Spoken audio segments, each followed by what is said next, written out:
welcome to this week's episode of the Uncovery Podcast. My name is Maddie and I have anorexia and I'm in recovery and I talk about it on this podcast.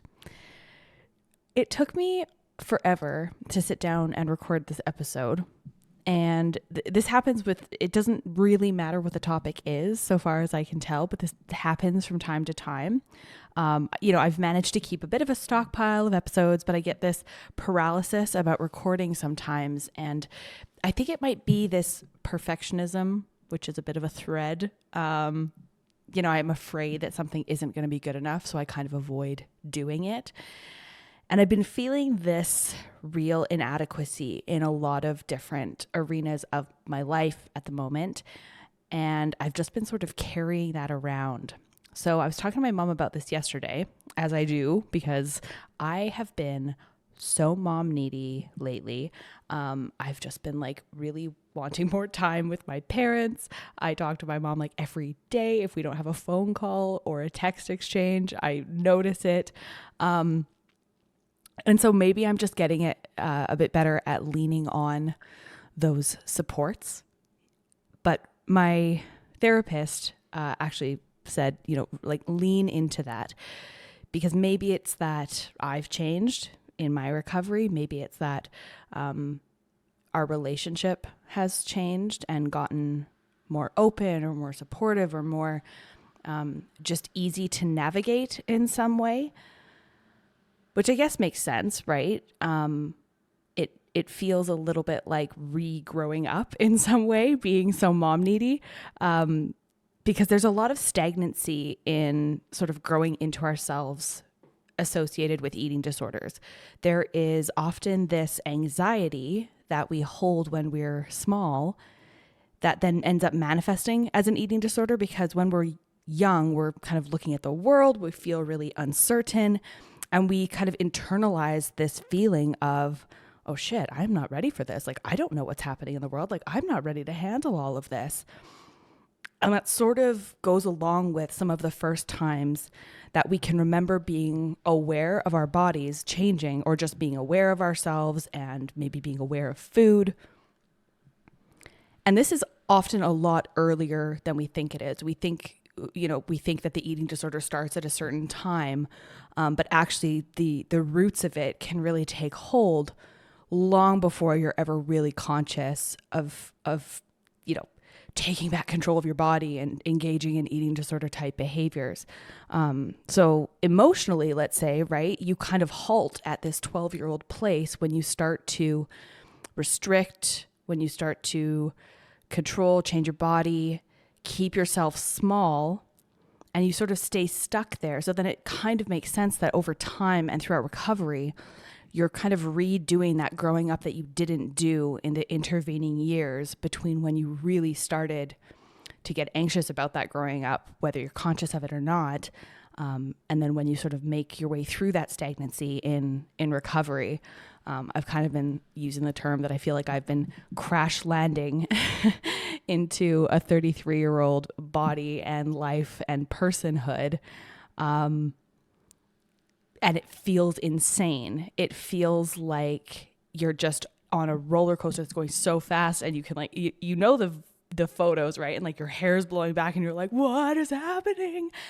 And that's kind of how it's been feeling for me lately. So there's this real kind of growing up feeling that because you haven't had the full experience of life when you're in your eating disorder, because no matter what you think, you're missing out on something. There's no way to have a full entire life and to have an eating disorder. There just isn't. So let's say, right, I kind of got into my eating disorder when I was about 21, and I'm 33 now.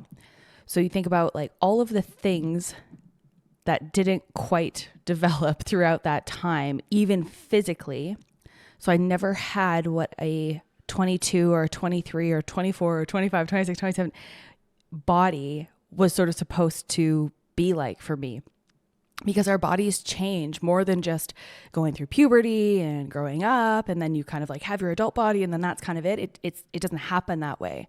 Your body goes through these different time phases. And so when you've skipped a whole bunch by just keeping yourself so restricted and so small, and then you have to, in this very short feeling period of time, develop through all of it at once and end up in the body you're supposed to be in at the age of 33, it is absurdly difficult.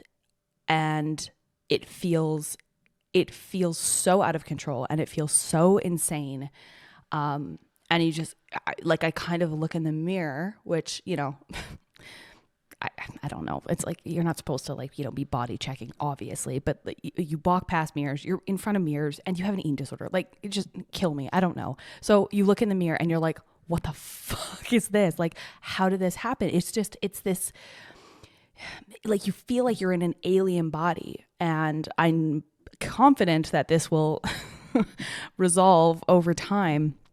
But right now I feel like an absolute stranger in a body that I don't recognize, that I never knew would be mine. So we're working on radical acceptance of that, and really trying to think about, well, what is a 33-year-old body supposed to be for me? And, what are my ideas of what a body is supposed to be, and why? Where do all of those ideas come from? So that's like a long tangent about what I was talking to my mom about the other day. And I do want to say also that just because you kind of get stuck in this maybe immature place emotionally to some extent doesn't mean that you weren't a mature kid growing up. I think a ton of people with eating disorders are sort of those high achieving, mature for your age kind of kids as we grow up. But who are you when you're alone and not performing is sometimes this very small and afraid person. So it really does feel like kind of growing that part up. But I digress. I had been talking to my mom about this really heavy feeling of inadequacy, which I don't think is unrelated to sort of the feelings of crash landing into this body, but just feeling like I'm not really doing anything exceptionally. I get to do all of these different things that I love, but I sometimes feel like I'm not doing any of them to the max that I want to. I'm not journaling enough. I'm not doing enough recovery work. I'm not energetic enough. I'm not working hard enough. I'm not growing my company enough. I'm not starting another side business that I want to start. But I think what it all comes down to is that I feel like I'm not recovering enough or fast enough. Like, why don't I feel just blissfully happy yet? I've gained the weight. And I really expected that, I think on some level, to miraculously turn everything else to its maximum. Even though I know I say all the time that it's not about the weight. It's not about the weight. It's not about the food. You can struggle with your eating disorder and be at a healthy weight. I say these things, but really what it is that I am feeling not recovered enough. I feel like my brain hasn't caught up with my body, and it's this very heavy sort of layer of dust on everything right now. So we're spinning a lot of plates, pardon the pun, but all of them are sort of spinning kind of wobbly. And you're sort of like, okay, well, something is going to probably fall if I don't start really getting good at this spinning thing. And last week, that the episode, I have to do this forever, or the other week, was obviously tongue in cheek, because I recognize that I'm actually also just taking care of me. Like, I don't have a husband or children or anybody that is super dependent on me. And then I look at other people in the world and I'm like, you do all of this, you do all these things, and all your plates are spinning. Like, how is this possible? And obviously that's a track and a story and a narrative in my head, and maybe in a lot of other people's heads. I think we can really struggle with the comparison game. And even though we tell ourselves like, oh, it's my path, it's my own path, I just got to focus on me, it is really hard not to look around onto other people's paths. So if you're feeling that way, if you can, talk to your mom. They actually give great advice. And I think I spent a lot of time afraid or assuming that she wouldn't be able to understand what I go through. But that was just my own projection. That was my own fear. It turns out that moms understand a lot, even if it's just kind of your random life struggles or listening to whatever it is that you're going through. I don't know what to call this little bite. This was actually just going to be the intro to another episode, but it's too long. So maybe this is just a little update and a little spinning plates and crash landing into adulthood, and feeling a little bit unprepared for the next season of life.